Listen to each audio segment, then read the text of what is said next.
नमस्कार, मैं सतीश सरकार। आप सभी देख रहे हैं हंगामा जंक्शन और आर लाइव न्यूज। अभी हम लोग मौजूद हैं शाहपुर प्रखंड के दामोदरपुर पंचायत के जवैनिया गांव में। ये वही जवैनिया गांव जो कि पूरा इंडिया में फेमस हो गया है गंगा जी के रौद्र रूप के कटाव के कारण। जिस तरीके से यहाँ पे गंगा नदी ने कटाव किया है, जिसकी वजह से पूरा गाँव गंगा नदी में समाहित हो गया है, जिसकी वजह से यहाँ के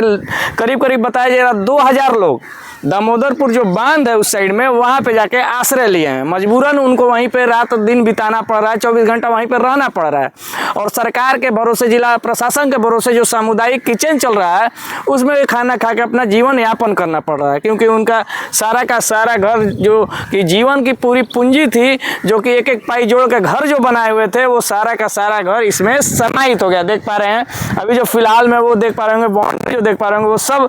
घर था पूरा का पूरा गंगा नदी में समाहित हो गया है।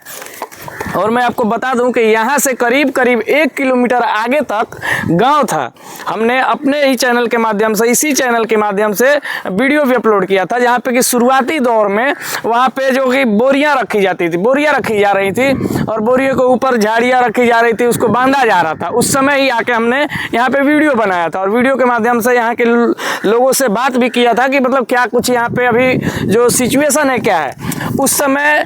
इतना जो खौफनाक मंजर था देखने को नहीं मिला था, लेकिन उसके जस्ट 2-3 दिन के बाद से ये जो आप मंजर देख रहे हैं, जो गंगा नदी जी का रौद्र रूप जो देख रहे हैं, इसकी वजह से ये पूरा का पूरा गंगा नदी में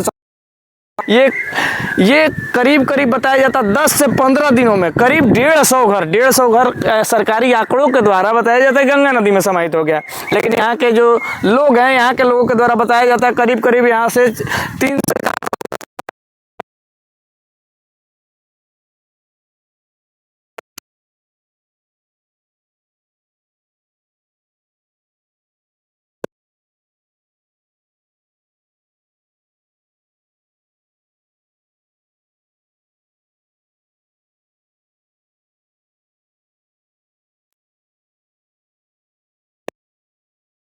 फिलहाल आप देख पा रहे हैं, इधर में दिखाइएगा चाहेंगे कि ये जो स्कूल है, हाई स्कूल यहाँ जवैनिया का है, जो कि काफ़ी लोग इस बारे में बातें भी कर रहे थे कि अगर जवैनिया स्कूल तक पानी आ गया, जवैनिया स्कूल का जब कटाव हो जाएगा तो ये जो पानी है पूरा का पूरा दामोदरपुर साइड चला जाएगा और दामोदरपुर भी बाढ़ ग्रसित हो जाएगा, बाढ़ प्रभावित हो जाएगा। मैं आपको बता देना चाहता हूं कि यह स्कूल जो है, स्कूल का जो आधा कैंपस है वो गंगा नदी में समाहित हो गया है और जो आधा बचा हुआ है, 2-3 उसमें बिल्डिंगें हैं वो बची हुई हैं, जो कि उसको भी लोग बोल रहा है कि वो भी कुछ दिनों में गंगा नदी में समाहित हो जाए, क्योंकि उसका पिछला हिस्सा जो है, पिछला हिस्सा गंगा नदी में समाहित हो गया।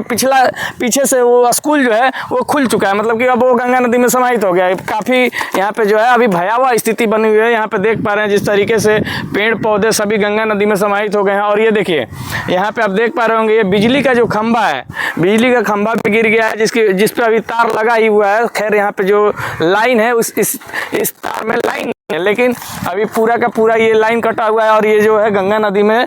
यहाँ पे गंगा नदी के कारण ये सब तार गिर चुका है। देखिए ये पूरा का पूरा तार गिर चुका है। ये काफ़ी जो देख पा रहे हैं यहाँ पे, ये पूरा गड्ढा हुआ करता था, लेकिन गंगा नदी के द्वारा बढ़ाया हुआ जो पानी, बहा के जो पानी लाया जाता है, उसके सहित सहित ये बालुई मिट्टी देख पा रहे होंगे, पूरा का पूरा दरियाओं इसी को बोलते हैं। दरियाओं जो होता है जिसमें कि गंगा नदी के द्वारा बालुई मिट्टी लेके देखिए कितना ऊंचा कर दिया, इतना ऊंचा हो गया। करीब करीब बताया जा रहा है कि पूरा का पूरा देख पा रहे होंगे, पूरा का पूरा जो स्पेस आपको दिख रहा होगा सब का सब दरियाओं हो गया है करीब गंगा नदी के इधर आने से। और ये जो घर देख पा रहे होंगे सामने में, जो घर है वो घर गंगा नदी में समाहित तुरंत हो जाएगा, क्योंकि अभी भी बताया जा रहा है गाँव के लोगों को द्वारा कि कटाव जारी है। और चाहेंगे कि वो थोड़ा सा कॉर्नर, ये दोनों ज़मीन और ये बगल के ज़मीन से जो पानी जा रहा है उसके बगल में देखिए जो घर दिख रहा होगा आपको, वो घर भी अब पानी में समाहित होने वाला है। ऐसा इसलिए मैं बोल रहा हूँ क्योंकि वहाँ पे गंगा नदी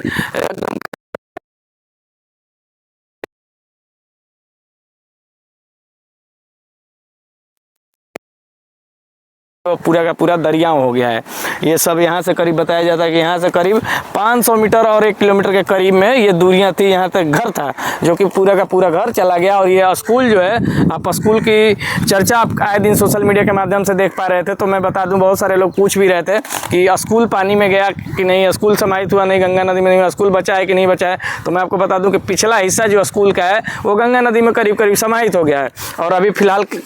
यहाँ के जो भी देख रेख वाले लोग हैं, यहाँ के हेडमास्टर जो भी हैं, वो लोग अभी स्कूल स्कूल को लॉक करके चले गए हैं ताकि किसी भी प्रकार की अनहोनी ना हो, क्योंकि गाँव के लोग और जो भी बाहर से लोग आ रहे थे बार बार स्कूल में घुस के अंदर तक देख रहे थे। तो इससे हो सकता है कि अगर गंगा जी का कटाव चालू हुआ तो हो सकता था कि छत गिर जाता, जिसकी वजह से कोई अनहोनी हो जाती, जान माल की क्षति ना हो, जिसकी वजह से पूरा का पूरा लॉक कर दिया गया है। उसमें अब अंदर जाने का रास्ता नहीं है। लेकिन कुछ लोग पीछे के रास्ते से जिधर से कि गंगा नदी समाहित हो गई है, गंगा नदी में समाहित हो गया है और यहाँ से गंगा नदी का पानी कैंपस में चला गया था, उस पार्ट से लोग अभी भी रिस्क लेके जा रहे हैं, लोग देखने के लिए जा रहे हैं, छत पर घूम रहे हैं कुछ लोग। तो उनसे अनुरोध भी रहेगा कि अंदर ना जाए, अंदर जाने से हो सकता है कि कहीं अनहोनी ना हो जाए। बाकी आप लोग जो जवैनिया गाँव की स्थिति हमने शुरू से दिखाने की कोशिश की है, यहाँ के लोगों की जो दर्द पीड़ा है वो शब्दों में बयां नहीं किया जा सकता, क्योंकि जीवन भर की पूंजी लगा के लोग खून पसीने की कमाई घर बनाते हैं और वो घर गंगा नदी में समाहित हो जाए तो देख के कैसा, सोच के कैसा लगेगा, ये कहने का विषय नहीं है। और अभी फिलहाल में इस गांव की यही स्थिति है। बताया जा रहा है कि 150 से 200 गांव, 200 घर, 150 से 200 घर करीब क्या देखिए यहाँ पे एक ग्रामीण है, ये भी बता रहे हैं कि 300 से 400 घर, 300 से 400 घर गंगा नदी में समाहित हो गया। और ये सब जो जवैनिया गांव को मिटा दिया है, गंगा नदी का, ये जो गंगा नदी का विकराल रूप देखने को मिला, जिसकी वजह से पूरा गांव समाप्त हो गया। वो कौन सा, ये भी जवैनिया गांव का ही पार्ट है। फिर अब जवैनिया है जी, अब जवैनिया है, एक बाद भूसा हुला है गंगापुर, तो कटाव के करीब ही है, खत्म हो गया है, कटान खत्म होता। हाँ, नीचे जो पानी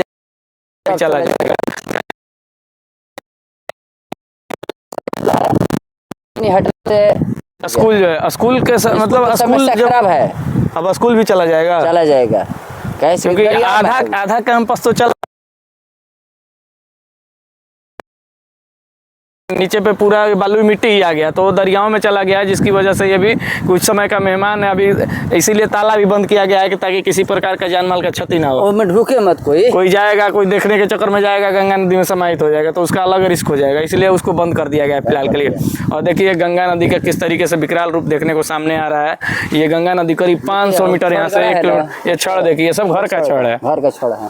ये सब देखिए घर का छड़, ये सब छड़ घर का दिखाई दे रहा है। था नहीं है नदी में ये सब इतना जल्दी ये सब घटना घटा, एक प्रलय ही कहा जा सकता है, क्योंकि करीब 10 दिन के अंदर करीब 300 से 400 घर गंगा नदी में पूरा का पूरा समाहित हो गया, विलीन हो गया। जिसके बाद से यहाँ पे जिला अधिकारी के द्वारा भी यहाँ पे पूरा निरीक्षण किया गया। जो जनप्रतिनिधि हैं राहुल तिवारी जी, वो भी कंटिन्यू यहाँ पे मुस्तैद रहे, प्रशासनिक विभाग में मुस्तैद रहा कि किसी प्रकार का जो नुकसान हो रहा है वो ज़्यादा ना हो, जान माल की क्षति ना हो, और जो नुकसान हो रहा है उसको तो रोक नहीं सकते हैं क्योंकि ये प्रलय है, और गंगा जी के विकराल रूप को कोई रोक नहीं सकता है। वो जब शुरुआती दौर में भी देखा गया था, कोशिश किया गया था, 9 करोड़ 13 करोड़ सरकार द्वारा भी फंड आया था कि शायद इतने फंड लगने से बच जाए, लेकिन विकराल रूप इतना था जितना कि अनुमान नहीं लगा सका लोग। और यूपी और बिहार का ये बॉर्डर बताया जाता है। मैं आपको बता दूं कि यहीं पे 10 कदम पे आप जाइएगा तो यूपी मिल जाएगा और इस साइड बिहार मिलेगा। तो इसमें ये भी लोग बताते थे कि बिहार और यूपी की ये समस्या है, जब तक दोनों सरकारें आपस में बैठ के बातें नहीं करेंगी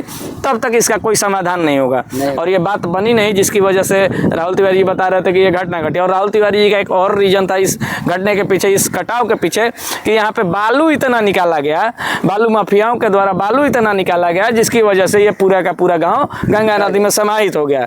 तो ये सब चीज़ें सरकार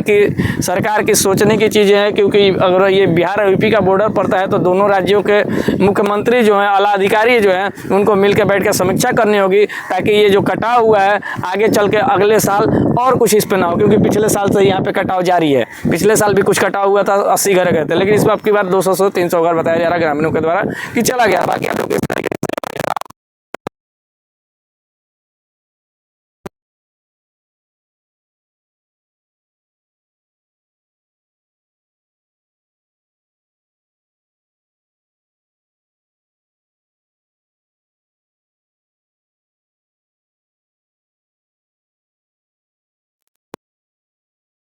इनको ज़मीन देना चाहिए, वहाँ पे एक ज़मीन दिया जाए और वहाँ पे जवैनिया गांव को फिर से स्थापित किया जाए। तो बाकी आप लोग इस फैसले को या फिर इस सोच को किस तरीके से देखते हैं, एक बार कमेंट सेक्शन में जरूर बताइएगा। मिलेंगे अगले वीडियो के साथ, तब तक के लिए बहुत बहुत धन्यवाद।